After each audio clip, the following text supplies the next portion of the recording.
Hello everyone, it's Ben from Hike4Love, and I'm going to do a quick video tutorial on how to read topographic maps, or topo maps for short. The first most important thing you want to look at for on any map is the legend. So on the other side of this map right here is the legend, and this can tell you a lot of information. If you're navigating with a compass, it can tell you the magnetic declination, which is how much magnetic north is off from true north. It also tells you the scale and the contour interval. The scale tells you how large the features on this map are compared to the real world, and the contour interval is the distance between contour lines, which we'll talk about in a minute.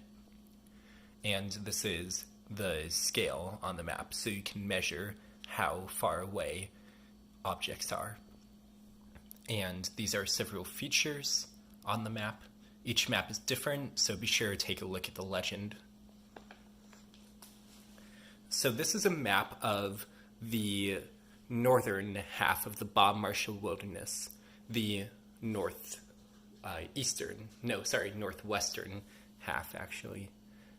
No, sorry, it is northeastern, my bad. It's the northeastern half of the Bob Marshall Wilderness. And we're going to be focusing on this little part right here. When I was hiking in the Bob Marshall Wilderness, the trail actually disappeared around this part, so me and my partner had to use topographic features in order to figure out where we were. So one big clue to look for on topo maps, and what makes them so great, is that they can show the change in elevation. So right here, if you look at the contour lines, you can see maybe like right around here, they're really close together, and that's going to indicate a really steep slope. However, over here, they're a bit farther apart, which indicates a much shallower slope.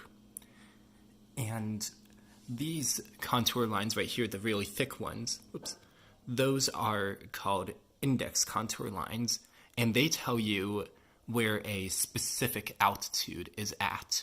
So right here, this is 5,500 feet, and you can tell this one right here is also 5,500 feet because it's at the same elevation. You can kind of count as you go down and up in the lines.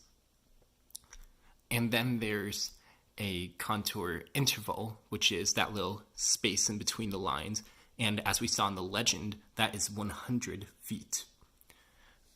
I don't know where it is on this map. I'm not sure if it's on this map, but some maps will have what's called a depression, which indicates a decrease in contour lines. So for an example, right here, let's say that this lake right here were really deep into the ground. Some contour maps would want to indicate that there's this drop in elevation by using these dashed lines across the contour lines. And you can look up, it's called a depression, and those are useful for indicating when something's below all the other contour lines. So on this contour map, we can use several geographic features to locate where we are. So we got lost right about here, and we use the geographic features on the contour map to figure out where we were. So, for example, this is a peak, as indicated right here, Ibex Mountain, but some peaks are unnamed, like for instance, this one right here. But you can tell that's a peak because of how the contour lines go up to meet a central point. You can also look at the different types of biomes on a map. So this right here, this kind of chartreuse green would be a forest, whereas this lighter color, this tan, is more likely to be rocky. And we could see right here, as we were hiking, that it was getting more and more rocky, so we knew that we were getting into this area. There's also the rivers right here, and these rivers often create floodplains, as you can see right here, as how the contour lines are getting farther apart. And let's see if I can find it on this map. There might be a good example of a plain. So not on this one, but on other ones, there's some really good examples of plains. Oh, so right here, this isn't a great example, but you can see that kind of flattens out. And when you're hiking, it might look like a plain or a swamp, which is a great geographic feature to keep in mind. And here, this would indicate a cliff and also ridgeline. So you can see how those different peaks are lining up. That indicates a ridge. In here, this is a valley.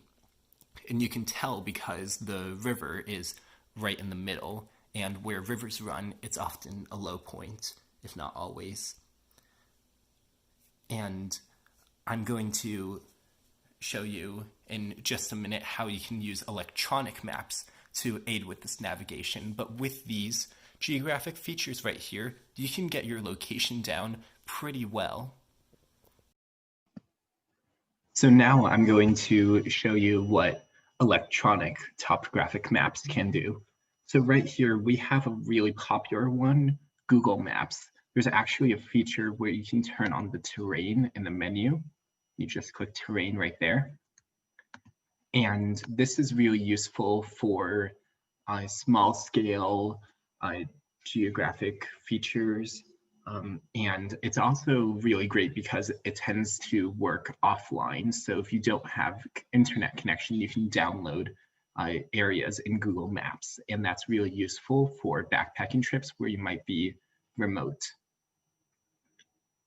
And then this is another really useful topographic map, which is AllTrails. AllTrails uses software to map out routes. So right here, I have a route for Stewart Peak, which is located near Missoula. And you can see it shows where you are on that route on the topographic map. And it also shows the trails, which is really nice. Google Maps often lacks these trails, except for the major ones. However, AllTrails can be difficult because sometimes they are inaccessible unless you have internet connection. So these maps, AllTrails, are really good for planning out trips, whereas Google Maps might be better for when you're on the trip and need an approximate location. When I was hiking in the Bob Marshall Wilderness, I used a combination of my paper topographic map and Google Maps in order to locate where I was on the mysterious disappearing trail. But then I used AllTrails before the hike to figure out our approximate route and see the elevation change right here in different parts of the trip. So really, when you're going hiking and backpacking, it's best to use a combination of electronic and paper maps, given that you have enough battery power to use electronic maps.